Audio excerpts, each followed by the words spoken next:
കർത്താവിൻ്റെ അതിവിശുദ്ധ നാമം വാഴ്ത്തപ്പെടുമാറാകട്ടെ. യാക്കോബ് എഴുതിയ ലേഖനം 1-ാമത്തെ അധ്യായം അതിൻ്റെ 2-ാമത്തെയും 3-ാമത്തെയും വാക്യങ്ങളിൽ നാം ഇങ്ങനെ വായിക്കുന്നു: എൻ്റെ സഹോദരന്മാരെ, നിങ്ങൾ വിവിധ പരീക്ഷകളിൽ അകപ്പെടുമ്പോൾ നിങ്ങളുടെ വിശ്വാസത്തിൻ്റെ പരിശോധന സ്ഥിരത ഉളവാക്കുന്നു എന്ന് അറിഞ്ഞ് അത് അശേഷം സന്തോഷം എന്ന് എണ്ണുവിൻ എന്ന് പറയുന്നു. പ്രിയ ദൈവമക്കളെ, ഇവിടെ കാണുന്നത് അപ്പോൾ നമ്മുടെ വിവിധ പരീക്ഷണങ്ങളിൽ ഒരു മനുഷ്യൻ അകപ്പെടുമ്പോഴാണ് വളരെ ദുഃഖത്തിലും വിഷാദരോഗത്തിലും പോയി പെടുന്നത്. അപ്പോൾ പറയുന്ന വിവിധ പരീക്ഷകളിൽ നിങ്ങൾ അകപ്പെടുമ്പോൾ നിങ്ങൾ എന്ത് ചെയ്യണം?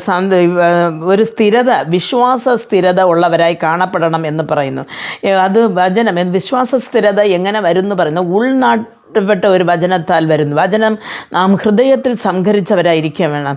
നാം ഒരു വൃക്ഷം തന്നെ, വൃക്ഷത്തിൻ്റെ ഒരു ചെറിയ ഒരു തൈയായിരിക്കുമ്പോൾ നാം നല്ലവണ്ണം കുഴിച്ച് ഒരു വൃക്ഷത്തിന് ഒരു തൈ നാം നട്ടുവെക്കുകയാണെങ്കിൽ അത് വളരുമ്പോൾ വലിയ കാറ്റടിച്ചാലും അല്ലെങ്കിൽ മഴ പെയ്താലും ഒന്നും അത് പെട്ടെന്ന് മറിയുകയില്ല. പക്ഷേ ഇതൊരു ചെറിയ തൈ തന്നല്ലോ, വേര് ആഴത്തിൽ ഇറങ്ങിക്കോളും എന്ന് വിചാരിച്ചിട്ട് അധികം കുഴിക്കാതെ നാം മണ്ണിൻ്റെ പുറത്താണ് നട്ട് വെച്ചിരിക്കുകയാണെങ്കിൽ ആ മരം നല്ല വളർന്ന് അത് തഴച്ചു വരുമ്പോൾ നല്ലൊരു കാറ്റടിക്കുകയാണെങ്കിൽ അല്ലെങ്കിൽ നല്ലൊരു പേമാരി വഴിയുമ്പോൾ ഇത് അങ്ങനെ മറിഞ്ഞ് ഭൂമിക്ക് പുറത്ത് വീഴുന്നത് നമുക്ക് കാണുവാൻ സാധിക്കും.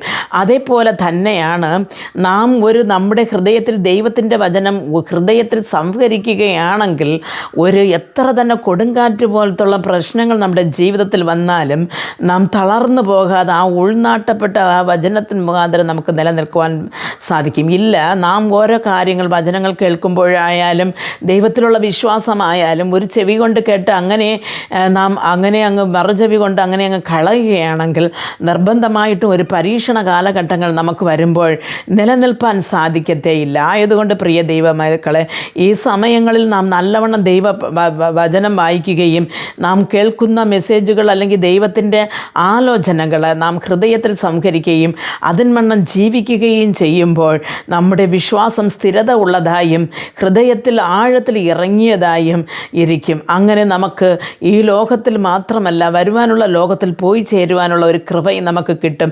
അല്ലെങ്കിൽ നാം പരീക്ഷണങ്ങൾ വരുമ്പോൾ കർത്താവിനെ തള്ളിപ്പറഞ്ഞിട്ട് നാം നമ്മുടെ ഇഷ്ടപ്രകാരം നമ്മുടെ സ്വന്തം ആലോചന പ്രകാരം നാം നടക്കുകയാണെങ്കിൽ ആ ഒരു വിശ്വാസ പോരാട്ടം വരുമ്പോൾ നമുക്കതിൽ നിലനിൽക്കുവാൻ സാധിക്കത്തില്ല. നാം വിഴുന്നു പോകും. പ്രിയ ദൈവ പൈതലെ, കർത്താവിൻ്റെ വരവിൽ നമുക്കൊരു വാസസ്ഥലമുണ്ട്.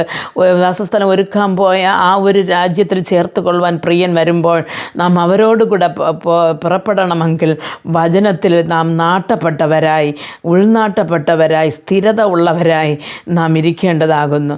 അങ്ങനെ ഇരുപ്പാൻ കർത്താവ് നമുക്ക് ഓരോരുത്തർക്കും കൃപ നൽകട്ടെ. പ്രാർത്ഥിക്കാം. ഞങ്ങളെ അതിവാത്സല്യമായി സ്നേഹിച്ച് വഴി നടത്തുന്ന ആ സ്വർഗസ്ഥ പിതാവേ, കണ്ണുനീരുകളും കഷ്ടങ്ങളും വേദനകളും നിറഞ്ഞ ഈ ഭൂമിയിൽ ഞങ്ങൾ ജീവിക്കുമ്പോൾ കർത്താവേ, അങ്ങയുടെ വചനം എത്രത്തോളം ഞങ്ങൾ ആഴത്തിൽ പഠിച്ച് മനസ്സിലാക്കുവാൻ നമുക്ക് അത്രത്തോളം കർത്താവെ നമുക്ക് നിലനിൽപ്പാൻ സാധിക്കുമെന്ന് വചനം പറയുമ്പോൾ അങ്ങയുടെ വചനത്തിൽ കർത്താവെ ഞങ്ങൾ അത്രത്തോളം കർത്താവ് ഹൃദയത്തിൽ സംഹരിച്ച് അതൻവണ്ണം ജീവിച്ച് അങ്ങയുടെ രാജ്യത്തിൽ വന്നു ചേരുന്നത് വരെയിലും ഞങ്ങളെ കരം പിടിച്ച് നടത്തണമേ. യേശുക്രിസ്തുവിൻ്റെ നാമത്തിൽ പ്രാർത്ഥിക്കുമ്പോൾ പ്രാർത്ഥനാ കൃപയോട് കേട്ട് മറുപടി നൽകി തരണം നല്ല പിതാവേ. ആമേൻ.